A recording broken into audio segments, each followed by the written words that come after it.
Yeah, 3540 because I need them. And here we are live. We've got a lot of good stuff for you today. I'm joined by my co-host David Dubato, who has his own wonderful channels.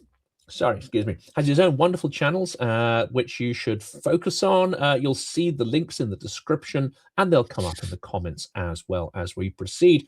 What are we talking about today, David? I think we decided that Victory Day is still the topic of conversation, and there's been some movement on that one. I'll hand over to you. I'm really glad not to focus on Donald Trump today, although he's part of everything, including the Victory Day parade and, of course, what's going on in Ukraine. But no, we're going to focus on the recent round of devastating attacks on Ukraine over the last 24 hours. Over 1,800 individual drones and missiles hit Ukraine just in the last 24 hours, including, let me just leap to this, and you could talk about it later on, of course, including one a hit on a Ukrainian kindergarten. Isn't that nice? Russian drone strike on a Sumy kindergarten kills a woman and injures two. Of course, this had great strategic and military value, didn't it, Jonathan? Here's a further picture of that devastation. The firefighters, trying to put out the blaze. And right after that, a pissed off Zelensky, and I don't blame him, came out and basically said, okay, you son of a, you know what, we're going to retaliate. You got your Victory Day parade coming up pretty soon. I called for a ceasefire, just to kind of stop hostilities for a while, while you had your Victory Day parade. And how did you reward that call for peace? With 1,820 attacks. I'm paraphrasing. You can read the comments by Zelensky. So I don't know about you, Jonathan, but I think we may see some interesting actions during the Victory Day parade, even though you and I yesterday, I think, said we both believe that he may not hit the actual parade, the Kremlin, but he's going to use that opportunity because Moscow has redeployed a lot of their anti-aircraft defenses from the Kremlin, or to the Kremlin rather, from very strategic areas. In fact, I'm just going to show briefly, here's some anti-aircraft emplacements around or at the Kremlin. Well, he's moved a lot of those to the Kremlin, even more so, leaving a lot of their oil infrastructure, military bases uncovered, at least undercovered and underprotected. But now what Zelensky just said earlier today, I think he may do both. I think he's going to try to, for sure, hit the infrastructure, but I think he's going to give a gift or two. One of those gifts that keeps on giving to the Victory Day parade at the Kremlin. What do you think? I think this could be correct because to not just ignore the ceasefire, but to dramatically increase the scale and intensity and indeed lethality of strikes is a clear response. How Putin expects Ukraine to honor his parade, which quite frankly is the centerpiece of his regime, a regime that's trying to erase Ukraine. I mean, it's nonsense to start with, but he hasn't given anything. He hasn't given any indication that they're serious in any way about peace. He's given a signal that Ukraine should not respect it. In fact, I would be disappointed if something doesn't happen. Now, I kind of tend to agree with you. Yesterday, I would bet that really it would be oil infrastructure and stuff outside of Moscow that get hit. Now, I rather suspect, and I think strategically it's important, that Putin is humiliated, that actually he is forced not to appear, or if he does appear, he has to be bundled off stage. Imagine the optics of that, the weakness that it will project. If the parade is cancelled, it will be extraordinary, even if nothing is technically hit. But there could be some other stuff. I mean, I just dropped the word Kerch Bridge in here. Who knows? There are many ways to humiliate Trump on this holiday. Give him his parade, but drop the Kerch Bridge. I know you meant Putin there. The optics. You meant Putin. Yeah, Putin. Putin, give him his little parade. Sorry. Well, we would love to humiliate I get Trump my dictators kind of mixed up. Yeah. But no. Well, they're the same people. I think they are the same person, actually. They're just avatars. Yes. And they both have a penchant for military parades, although we do remember that Trump's one was a little lackluster, and he seemed to fall asleep during it. Wait till the 4th of July and the 250th anniversary for that crap this summer. Oh my God. Oh, I guess they're going to pull out all the stops Oh for that, my aren't they? God. Let me ask you about the Victory Day parade, because this is the most important or interesting issue going on today, at least in my opinion. Who do you think is going to show up? You mentioned that, of course, Putin. He needs to be very well protected. During this, I'm interested to see what he looks like. I mean, is he going to be flanked by his FSO, by his personal, presidential security guard? Are they going to do a Roman Legion turtle where they're going to just cover him like this?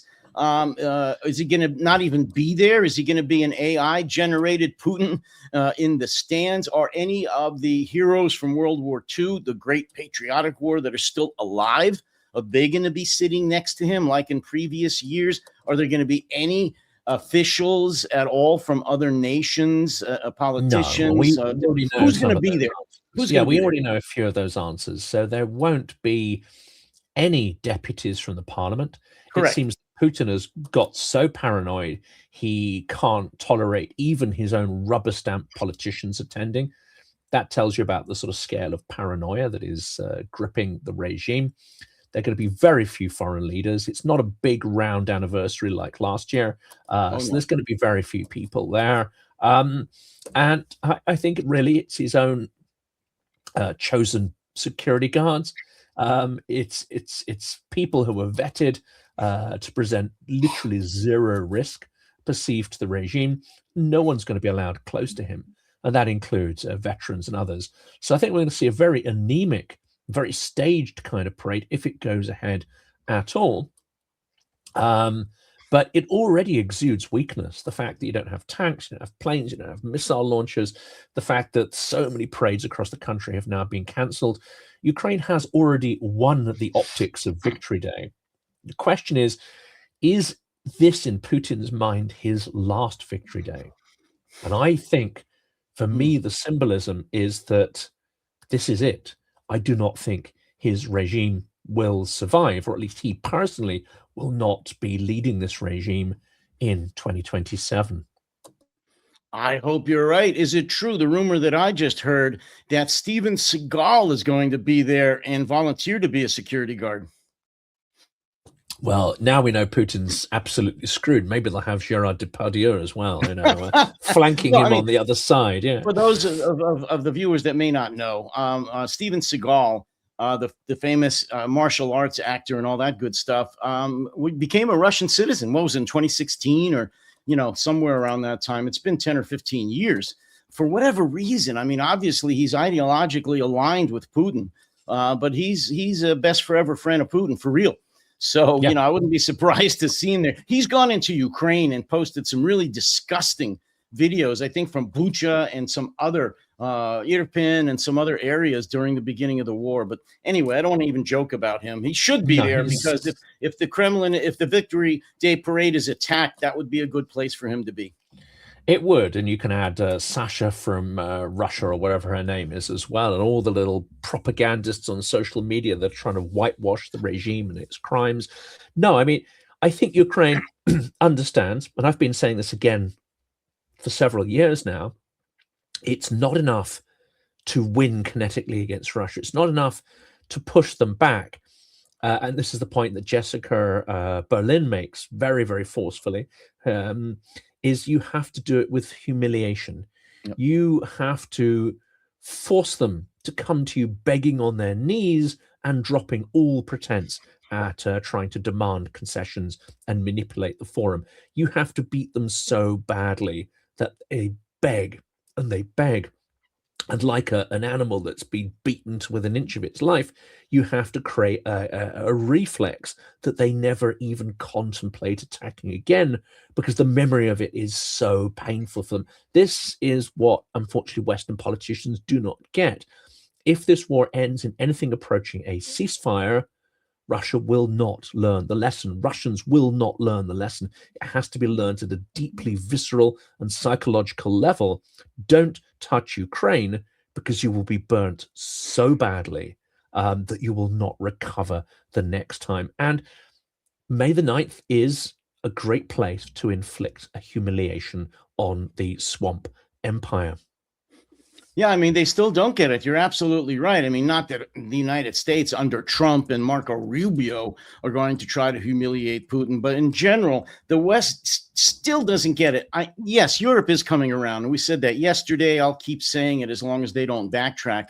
But they still don't get that the only way, like you just said, to force their hand, number one, is to defeat them militarily, to just beat them like a drum. So they absolutely have to withdraw, or to humiliate them, to make them feel that they're a laughing stock on the world stage. All dictators, Trump and all the rest of them, Putin, hate to be laughed at, to hate to be humiliated. They would rather die, which isn't a bad alternative, rather than be laughed at. So defeat them militarily, which the West can't or won't do at this point, and or humiliate the crap out of them. The West doesn't quite get that. The Eastern Europeans do, but for the most part, the West doesn't get that. Forget America contributing to that. Just ain't going to happen. Zelensky gets it. All Ukrainians get that, and that's what they're doing, and they're succeeding. They are winning. Folks, listen. Ukraine has all the cards now. They have for a while, but they really do now. They have the cards. I mean, I don't like quoting from President Trump, but he said something curious I've not heard him say before. And this isn't in any way to, build into it anything, tangible. But he said the other day that not only are Ukrainians brave, which he has said before, he said Ukrainians are effective. He's never said that before. Now, I'm not saying that by way of, Trump's turned or he's suddenly going to provide aid to Ukraine. Although there's a little interesting thing that looks like they're about to sell JDAMs and a certain classes of ammunition that have not been supplied before via the European sort of Pearl munitions purchase scheme. So that's kind of curious. The interesting thing for me is whenever he speaks to Trump, he gets one set of narratives which are very, very clearly coming from Putin. But when he says something vaguely positive, where's he getting it from? Who is feeding it to him? Well, I would like to say Lindsey Graham, because until Trump went into his second term, Lindsey Graham was one of the most anti-Kremlin, anti-Russian, anti-Putin members of the U.S. Congress. So I don't think it's coming from him. I'm not sure where that's coming from. I Rubio, honestly possibly. I mean, it's not Colby, it's not Hegseth, and it's not Vance. I don't think it's coming ideologically, I don't think it's coming from anywhere. I'll have to say, Trump is so weird. It's coming from deep inside his lunacy. I don't know. The answer is I don't know. It's got to come from somewhere. I mean, he repeats the patterns, the cadence, the tone, the words that he hears of somebody else. Yeah. I don't think there's an original thought here, and this isn't just to criticize him. He has no external sources of reading. Criticize him, please. He has no external sources of information. So whatever he says has come from somewhere. It's possible that somebody on Fox News said something positive, because occasionally on Ukraine they do, but that's his only source. And he would have to hear it from more than one. Maybe hear it on Fox News, then get someone within his circle to corroborate it before he regurgitates it. So there's maybe a sort of some kind of operation from within the Trump administration to try and get some good information. But it is countered, as I say, by this triumvirate of completely ideologically aligned, I think, with Russia, which is Colby, Vance, and Hegseth, and they are in some form of internal war with those who are inclined to be more pro-Ukraine. But will this translate into anything at all? I think you and I are inclined to say no, but then this news about the sale of JDAMs, which is a significant class of munition, can cause significant damage. It's like, I find that difficult to explain unless there are people in the Pentagon who have, got the courage to sort of say, right, we're going to do this, and they've got it rubber stamped. I don't know. I don't know what's going there, honestly. Or it's King Charles. That specific, someone says. Well, for that specific King Charles issue, could have fed some of these ideas to him as well. I may be wrong, but for that specific issue that you just mentioned, I think that could be the defense industry lobby here in America, which is huge. They want some money. And they'll even, I hate to say that, they'll even sell to Ukraine, which is so, what an insult. How horrible. But that's a significant amount of money to them. And I think that it could have come from the defense lobby here, like I said, which is arguably, aside from the fossil fuel lobby, the strongest lobby in the United States, and does have the ear of Trump. Most don't, but they do. So I think that's possible. Let me play one thing here really quick, or show you. Zelensky is in Ukraine hammering the Russian infrastructure, as we talk about a lot. And recently they've been hitting this one area a lot. I don't know how that's pronounced. The Tuapse oil. Tuapse. Tuapse, exactly. Well, that's been hit. Is it 4 or 5 times? Five times now. It's done. That facility is huge so oil done. spill in the river that's there in the Black Sea. That's where they're getting oil dropping down. Let me just say this, but not to be outdone or to try to interfere with the Russians' summer vacation, the Kremlin just put this out. Russia promises on-time start to the tour season in the seaside region, pounded by Ukrainian drones. Messaging from the Kremlin-controlled media is that a summer vacation in the Black Sea port of Tuapse hit 5 times by Ukrainian kamikaze drones in the past 40 days is an excellent, ausgezeichnete, an отлично idea. Well, let me just post something here about any Russians that want to go to Tuapse for their summer vacation. This is what's going to greet them. So if that's what you want to do, and maybe you do, I don't know. There you go. There's your summer vacation. And you can thank the Ukrainians for that, who, you can soak up all the oil you can drink. So. All the oil you can drink, and of course, you don't need to bring sun cream, because you can lather yourself with crude. There you go. You look at his drink. He's got a little tropical oil drink going there. I think he's got some little umbrella drink, maybe some citrus coming out of it. What a deal! And I bet they give you some really good prices to go there right now. What? Yeah, absolutely. Unbelievable. They are pushing this. They're pushing the holidays into upset. Yeah. I mean, not to put too fine a point on it, but I think this stuff is carcinogenic as well. If you breathe it in, you get it on your skin. You've got it, residue of it on your car, and your it's. But the Russian government and local governors are perfectly happy to kill their conversation. I like a BME there. I wonder what a crude tan was. Let's bring this comment up. Just smell it from Krasnodar. Yeah, I wondered what a crude tan was. I mean, in Russia, the memes write themselves. Unfortunately, we don't make nearly enough of that, unless you're in the NATO community, or you're following Ukraine closely. No, they are demonstrably losing. Victory Day could be extraordinary, but then there's the other humiliation, which I wanted to bring up, which is the sight of Macron, also Zelensky, and European leaders in Armenia. It looks like they have managed to peel Armenia away strategically from the sphere of Moscow. And let's face it, for those vatniks who talk about the expansion of Moscow, they should just study how happy countries are, how truly happy they are when they've managed to extricate themselves from out of the sphere of Moscow. This is something people should bear in mind. It's a cause for celebration when you manage to peel away from the Orc Empire. And Armenia was a pretty close ally for a long, long time of the Kremlin. I also just read today that Kazakhstan, was it Kazakhstan? I think Kazakhstan is going to stop importing Russian oil next year, 2027. Which is another huge move. I mean, one of the reasons the Muscovite Empire exists is in order to have captured territories to buy their hydrocarbons and their products. If you just look at it as a political entity, you will not understand what it exists for.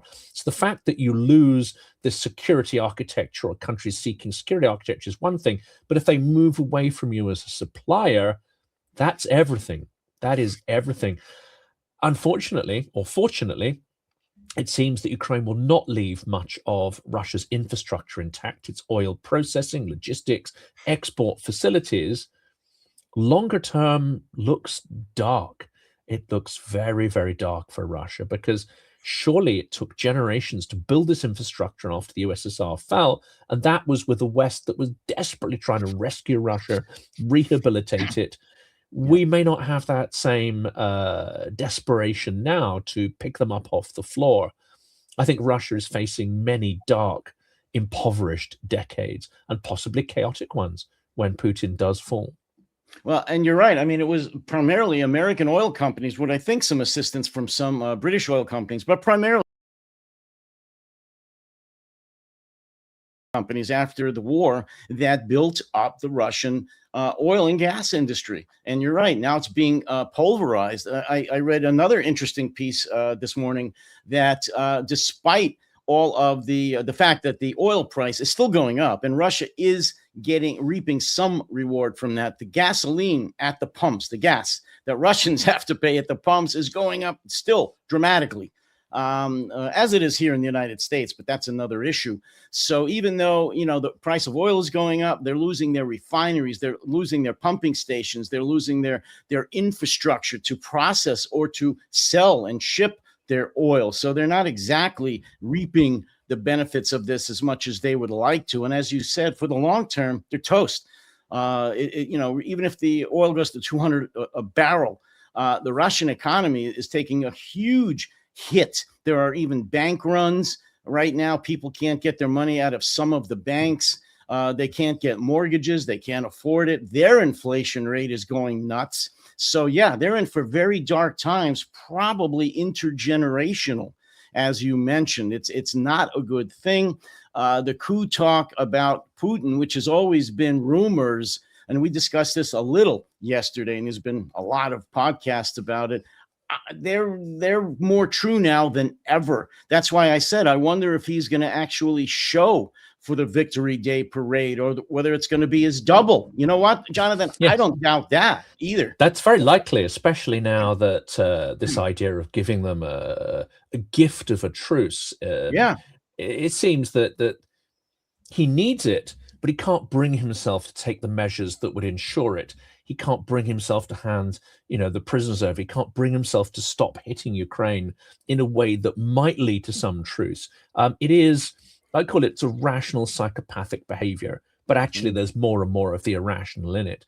He is a psychopath, and whenever he is perceived to be weak, whenever he is perceived to have given a concession, he then lashes out in a vicious and violent way, a murderous way as well. If people aren't really getting it, this guy is a monster. He is a killer.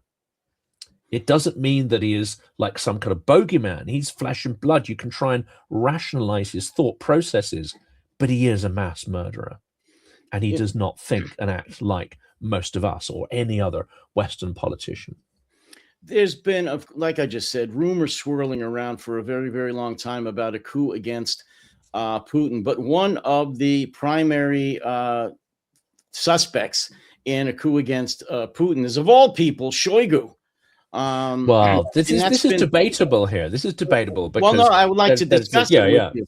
I mean, I don't think I don't even think he's capable. But he was, in a very high position for a very long time. He still is, although he took a demotion. I don't think, and correct me if I'm wrong, I don't think he would have the backing of the oligarchs, the military, and the intelligence services to do that.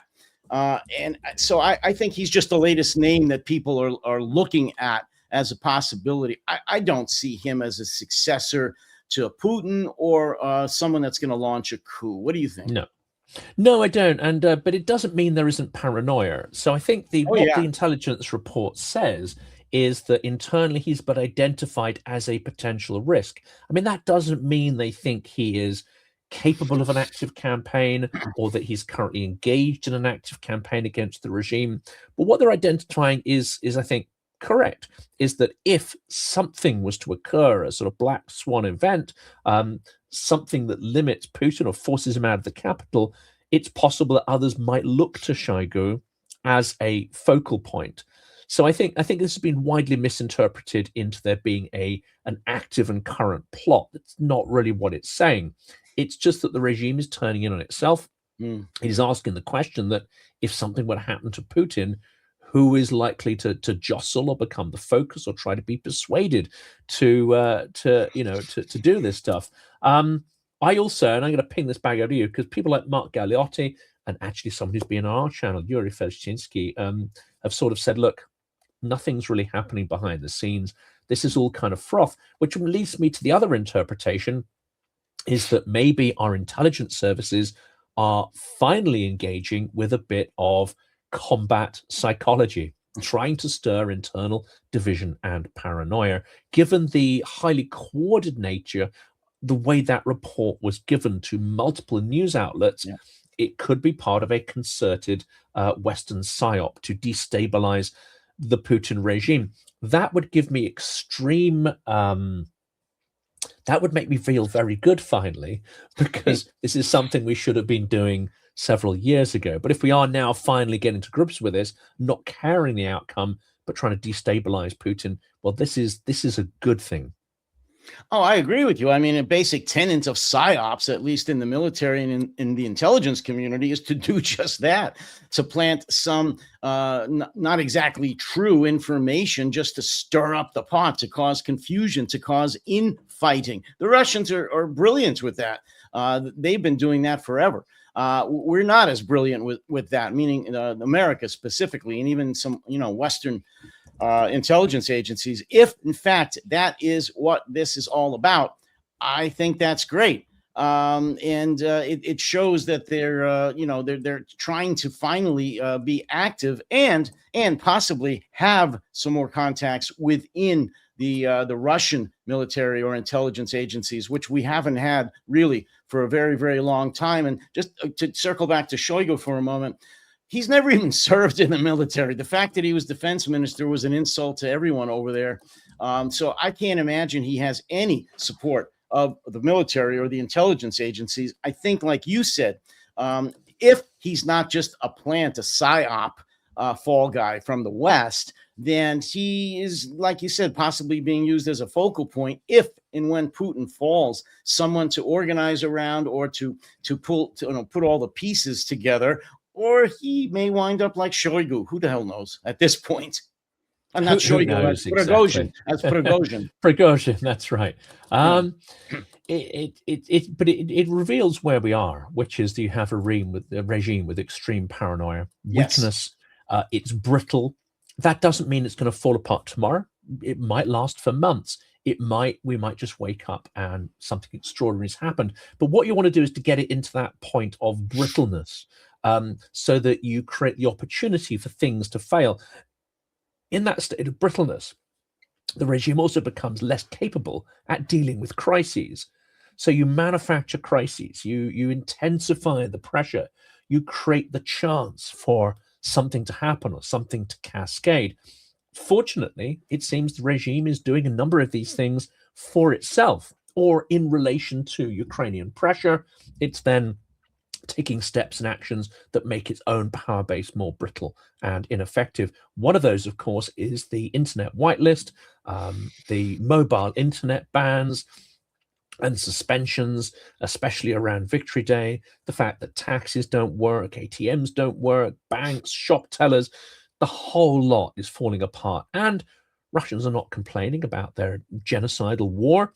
They're complaining about the loss of personal convenience and privilege. This is another psychological point which Ukrainians, I think, have finally woken up to. Russians need to feel the pain and humiliation. They need to be denied their personal privileges and comfort. And then eventually they will decide that it's not worth it. They will not reform. They will not suddenly become moral political beings, but they will say, enough is enough. Give me my little creature comforts and perks back again. One of the biggest dangers, possible dangers to the fall of Putin and the whole regime right now is kind of, well, exactly what you said. The average Russian person is more pissed off, more angry about the loss of Telegram than they are about the war in Ukraine and even the rampant inflation And that's going on now. Instagram, Telegram, but Instagram, yeah. Instagram. Well, It's like, here's oh, I the got all of it, extra pictures. all of it. But I was shocked to learn that Telegram is and just way the most popular. I think it's 100 million Russians regularly use Telegram out of a population of only about 143 million. So the fact that they blocked that in most of Russia or greatly decreased it has angered more Russians than almost any other issue over the last since Putin's been in power. And they actually talk about that. There are people who actually go in public and talk to reporters, even foreign journalists, about how angry they are about the loss of Telegram. So oddly enough, that may be the spark that starts any kind of a real action against Putin. But like everything else, we're going to have to wait and see if that develops into anything. We are absolutely the case.